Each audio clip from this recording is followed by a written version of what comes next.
Hello my friends and welcome back to another Baldur's Gate 3 build guide. I hope you're all doing well. Today I have for you my pick for the safest and easiest character to play in Baldur's Gate. If you're looking for a character that's resilient and extremely forgiving of mistakes, this is the one for you.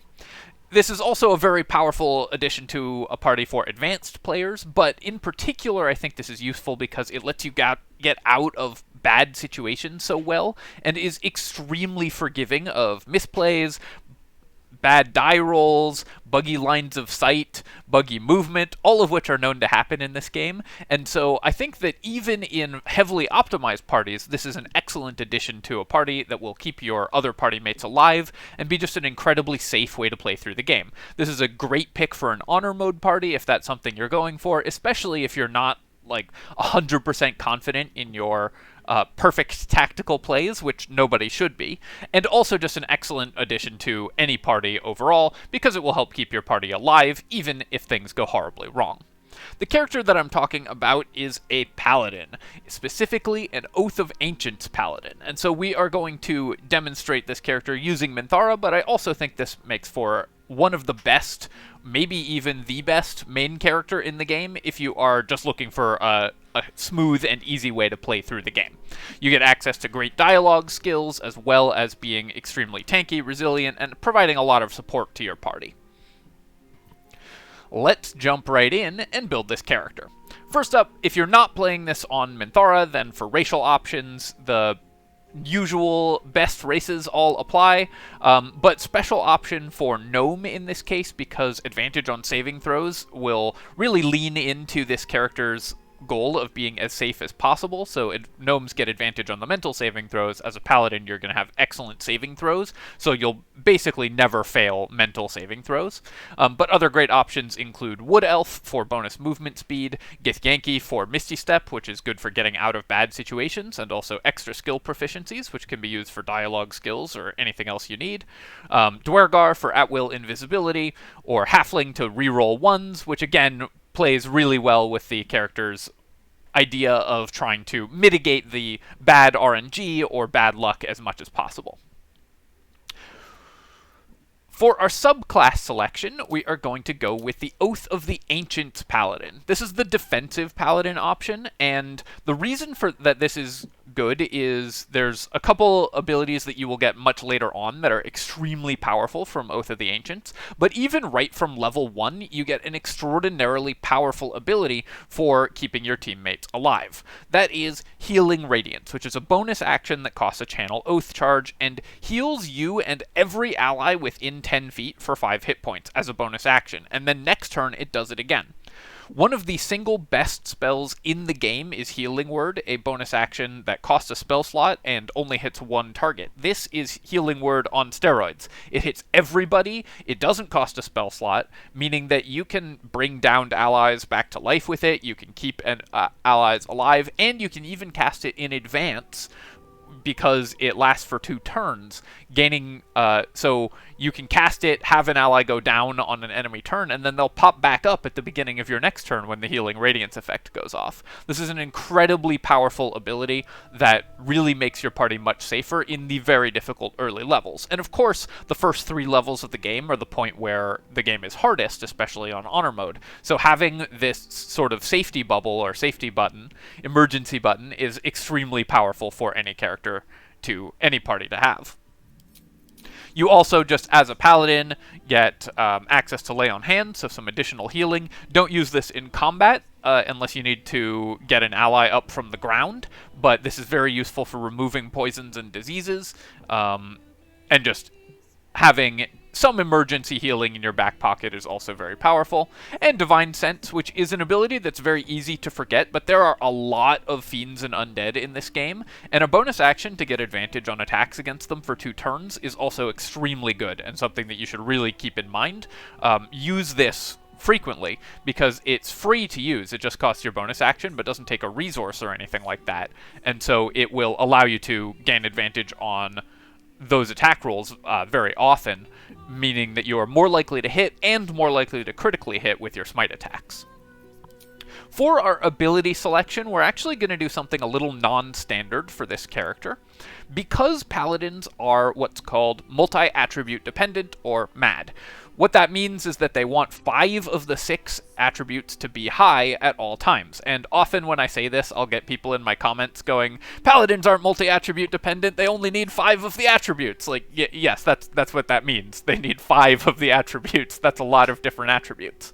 But we can mitigate this, actually, by using a specific weapon category.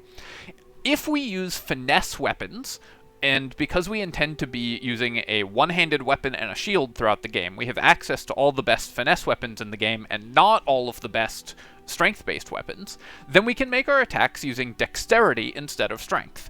This does 3 great things for us. 1, it lets us get very high dexterity, which is the best of the 6 attributes. Dexterity controls your initiative, and initiative rolls are incredibly important for tanks especially, but also for any other characters. It also lets us use the medium armors in the game that have uncapped dexterity bonuses to their AC, letting us actually get higher armor class as a dexterity-based character than even a heavy armor user. We will still have heavy armor proficiency as a paladin, so you'll want to be swapping back and forth whether you're using heavy armor or light or medium armor based on what the best armor set you actually have at that point in the game is, but this will let you reach a higher endgame AC than any other character in the game. It also stops you from having to chug strength elixirs every day, which is something that paladins often want to do otherwise, but you can still do that if you really want to use a strength-based weapon. You can drink one of the elixirs of Hill Giant Strength and use that. But this character actually works quite well with just a normal stat spread because we can drop strength down to 8.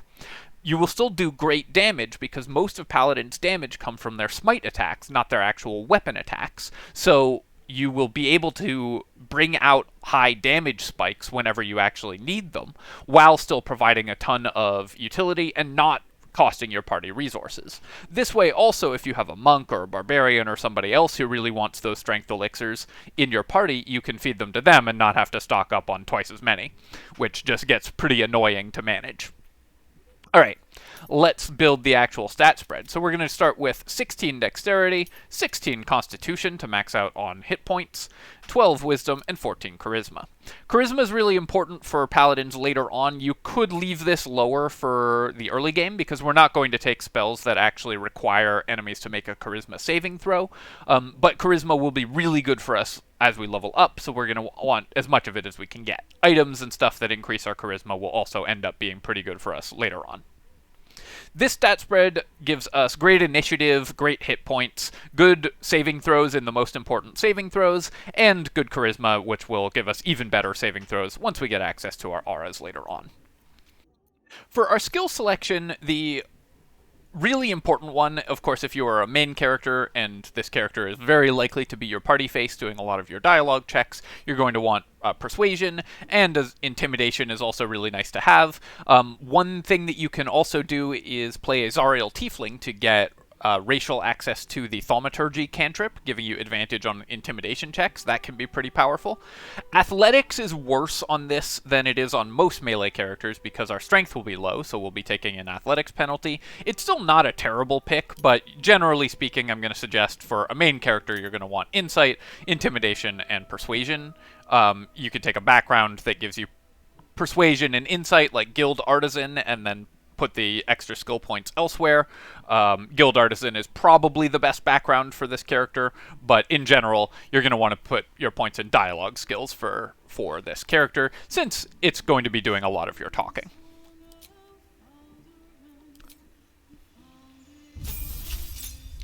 As we level up, we get access to 2 really important things for paladins. Well, 3 really. We get spells, we get smites, and we get a fighting style. Level 2 is one of the single best levels in the game, just because you get so many different things at this level. For our fighting style here, we're actually going to take protection.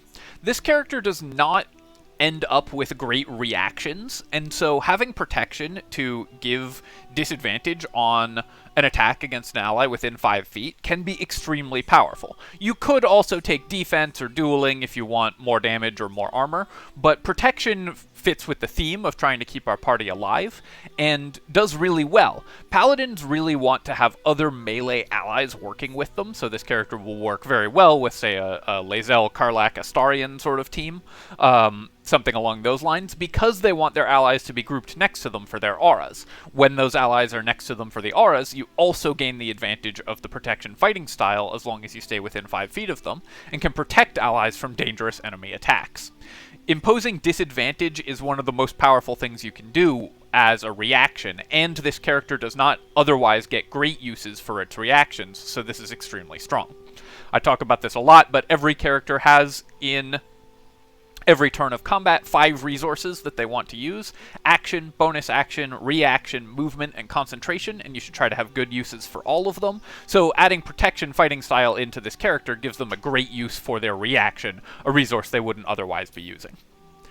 For your prepared spell list, you will primarily be using these on smite attacks, because we have lower damage output turn to turn than other paladins, because we're using a one-handed dexterity-based, finesse-based weapon rather than a two-handed greatsword or something along those lines. It will be more important that you spend smites when you are trying to actually bring an enemy down or do damage, but there are still some great options to have as spell selections for you. One, of course, is Thunderous Smite, which does not take your concentration and can knock an enemy prone as well as pushing it, which is just very powerful. It's very slightly less damage than a normal smite attack, which is 2d8 radiant damage, but it's a better damage type. Fewer things resist thunder than radiant, and it knocks the enemies prone and has a lot of utility. Bless is, of course, excellent, great thing to concentrate on. Shield of Faith lasts your entire day, which is pretty nice, so I would recommend having that up. And Protection from Evil and Good can really save you in certain encounters, so that's always good. Don't bother taking Cure Wounds, by the way. You have Lay on Hands and Healing Radiance, which is plenty of healing for your character. At Paladin level 3, we get access to a couple other things. Nature's Wrath and Turn the Faithless, because we are an Ancients Paladin.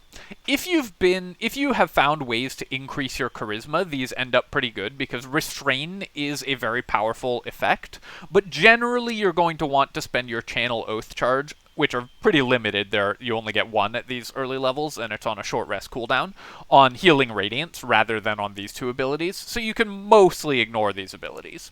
You do also get Ensnaring Strike, but again, that requires a save from the enemy, and we're avoiding spells that have saves because the save DC is based on our charisma, which we're not raising as much as we're raising dexterity, so that we can hit things, go first, and have good AC. You also get Speak with Animals, which is a really nice addition to any main character, so if you're playing this as a main character, you don't have to find another way to take this or remember to drink a potion every day. For our last prepared spell, we can add in... It really doesn't matter at this point, because these are ones where we're going to be spending them on smites almost definitely. So you want to take situational spells that are really good in some encounters for your prepared spells. So like something like Heroism, if you know you're going up against an enemy that frightens, could be good. But generally speaking, you're going to spend all of your spell slots on smites on this character, not on actually casting these spells. Usually your decision is going to be, is it better to use just a normal smite or to use Thunderous Smite? In other words, does the prone and push matter, or do you just need more damage? At character level 4, you get an extra Lay on Hands charge, which is also really good, just a little more free healing throughout the day, as well as a feat. For a feat, we're simply going to increase our dexterity, which is very powerful, lets us hit more often, and do more damage when we do hit, as well as giving us better AC and better initiative. Again, I should mention that you will want to check frequently which suit of armor is the best suit of armor for you. In the early game, this is usually going to be a piece of medium armor until you get the good heavy armors. Then briefly it's going to be heavy armor, and then in the late game it's going to be medium armor again when you get the magic medium armors that let you use your whole dexterity modifier. There may also be some weird points, depending on the order you play through the game, when you're actually best off in light armor, just because you have so much dexterity.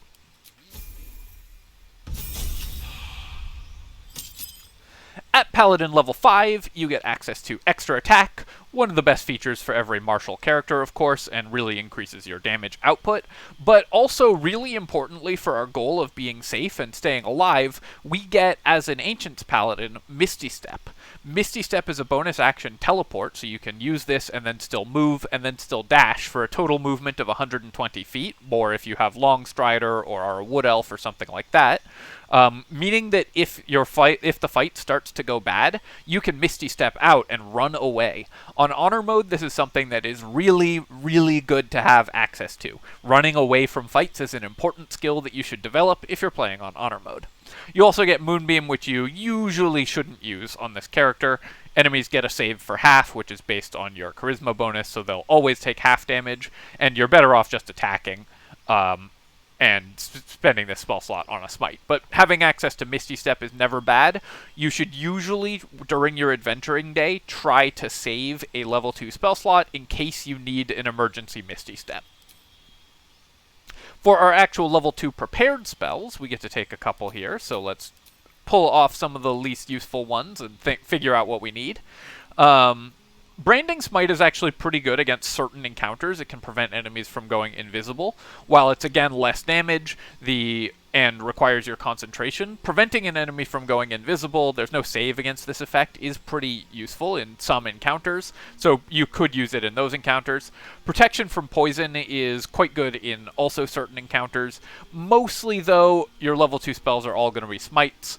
You can use Aid if you want a few more hit points, but you're better off casting that from a cleric ally typically. So I would prepare stuff that's going to be very situationally useful, like Lesser Restoration, Protection from Poison, and Heroism. Not for the hit points, the temporary hit points from Heroism, but for the immunity to Frightened, which you can use to knock a frightened condition off an enemy.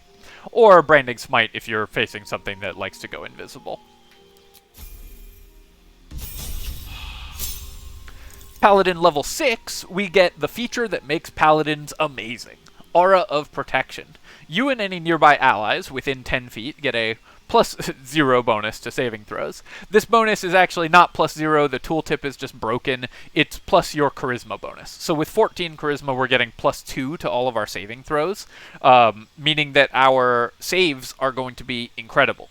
One other thing that Paladins get that's really nice is that you have Wisdom save proficiency, you have high Constitution, and this version of the Paladin is taking high Dexterity, meaning that the 3 important saves, Dex, Con, and Wisdom, which are the saves that you will use much more often than the other 3, you have very, very high numbers in, and then you increase those even further by adding your Charisma bonus to them, as well as helping out your allies. This is why we want our allies to be in melee alongside us, because if you group in a bubble together, then you can apply your auras to your melee allies, rendering them very, very resilient to danger.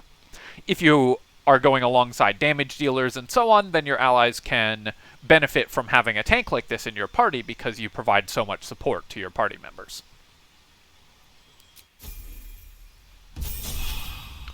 At Paladin level 7, the Ancients Paladin gets access to Aura of Warding, which is the same 10-foot area, but also you and nearby allies only take half damage from spells. So suddenly all of your allies have minimum plus 2, more if you've found ways to increase your Charisma, to all of their saving throws, and against damaging spells they only take half damage. That means you can safely ignore a lot of enemy spellcasters, because you can pass the saves, you can remove enemy frightened or something like that they apply to you using a spell like Heroism, and if they do fire a damaging spell at you, you only take half damage. An enemy fireball does 8d6 of damage for an average damage of, 28.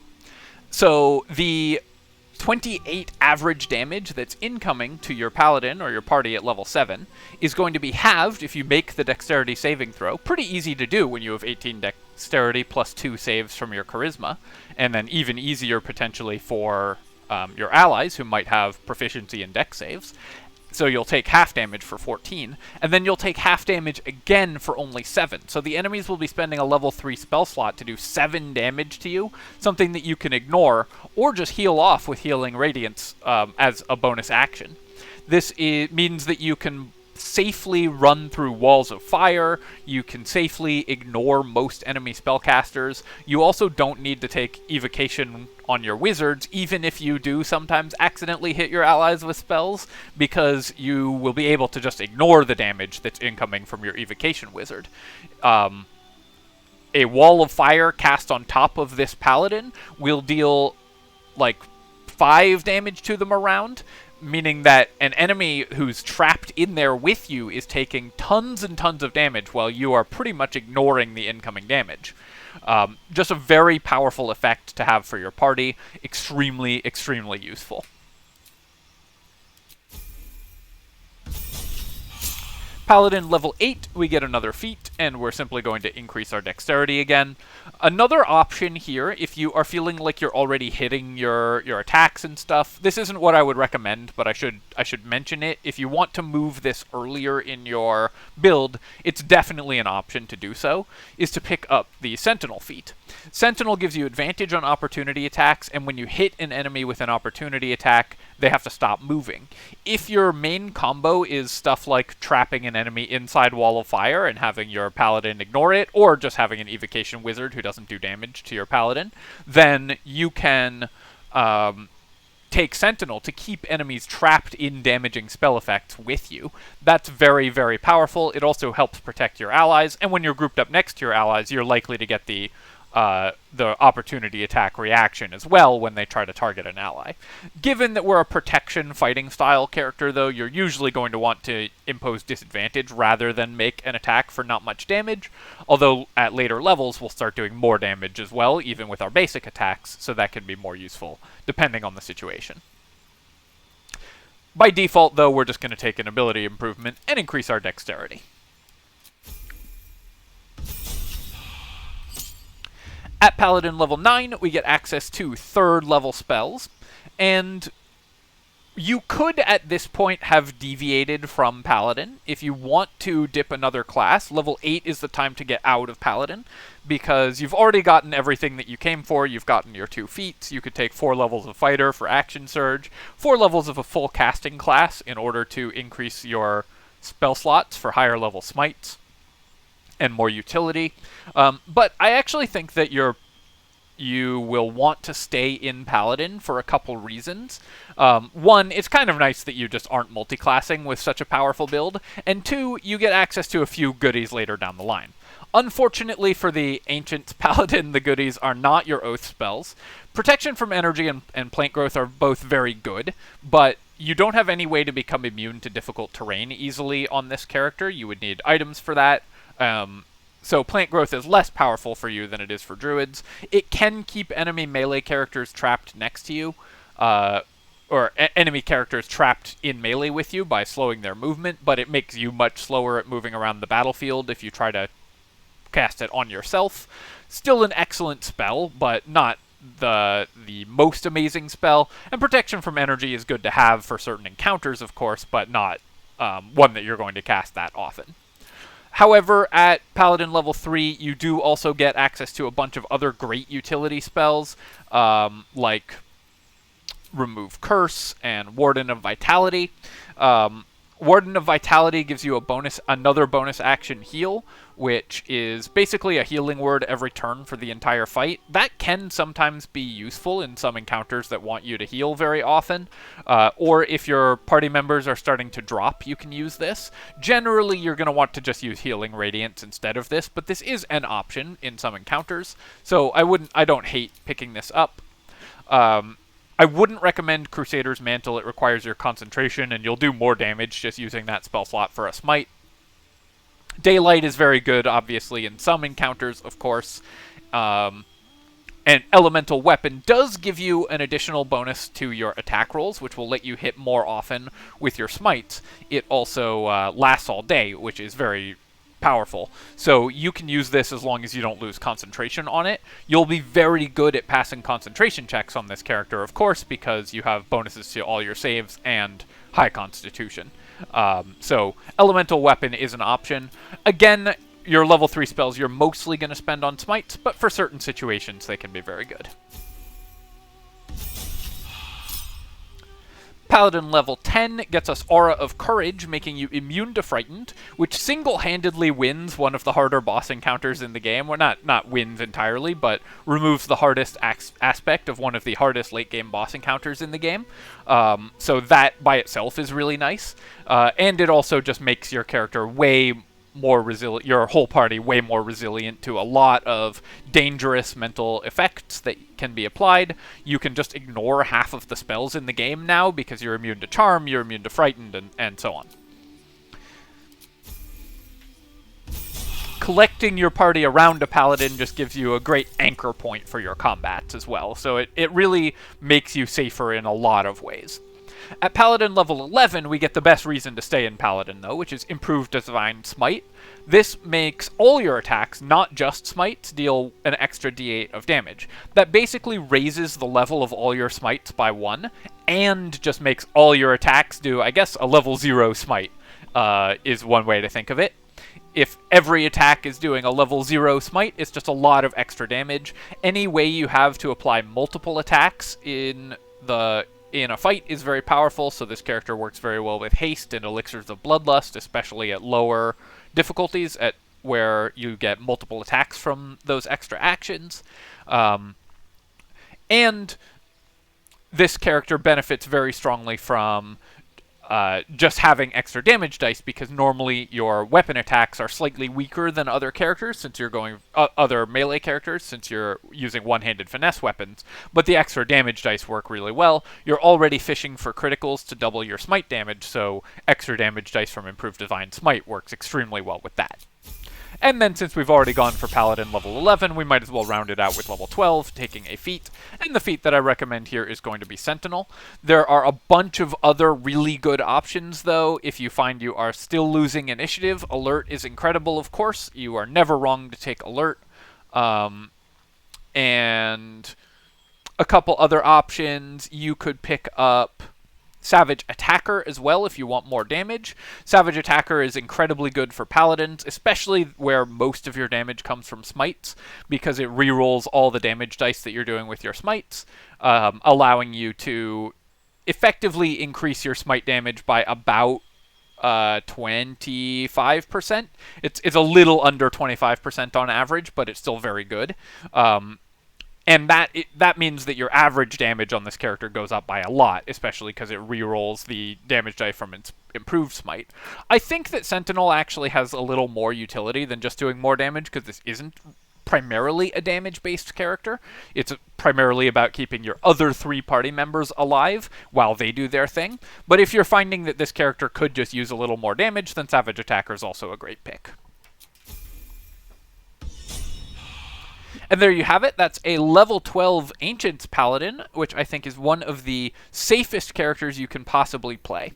A couple tips for this character as well, and then I'll talk a little bit about gear and items. One thing that you need to remember is that you have to activate these auras. They will stay activated after you get them, but the first time you level them up, you have to activate them, which is very irritating and easy to forget, but if you don't do it, you won't be getting the benefits of them. So make sure you cast Aura of Protection, cast Aura of Warding, cast Aura of Courage the first time you level them up to keep them online for the game there.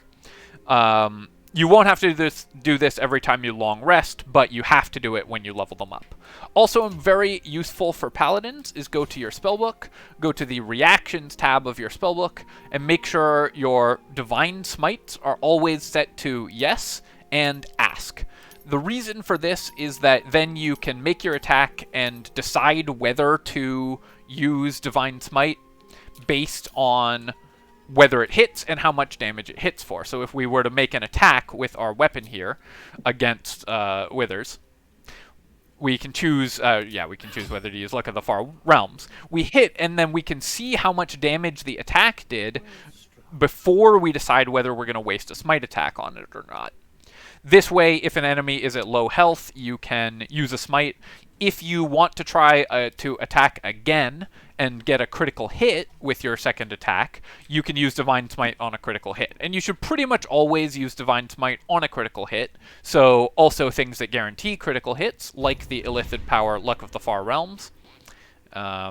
This one, there we go, guarantees a critical hit, like having an item like the Killer's Sweetheart Ring. Anything else that guarantees critical hits, very powerful on smites, because critical hits double every die you roll. So a level 3 smite, which does 4d8 of radiant damage, plus 1d8 from your improved smite feature, does 10d8 of radiant damage on a critical hit smite. That's an incredible amount of extra damage.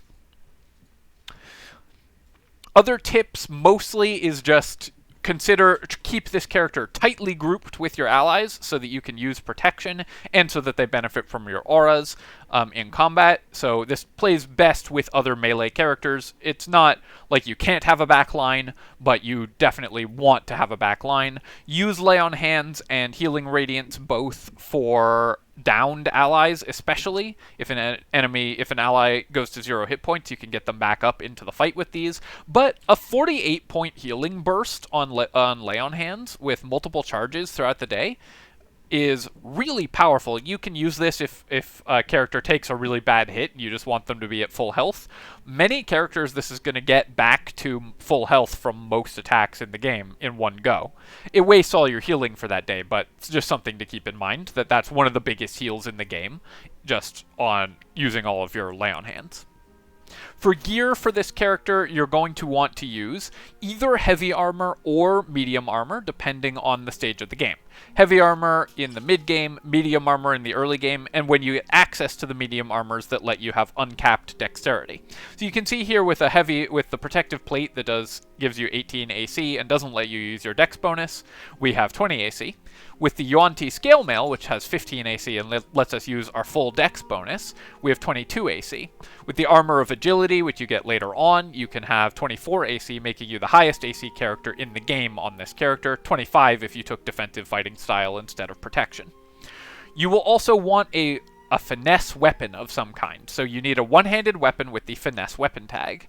In the early game, the best of these is Falar Eluve, because it also gives you a ton of utility, party buffs, and extra damage, while being a +1 longsword, so it's got a really good damage die for a finesse weapon as well. This is the only finesse longsword in the game, but it's notable in that it is a finesse longsword. Later on, you'll get daggers, rapiers, short swords, etc., which are all finesse weapons, and just use whichever one does the most damage.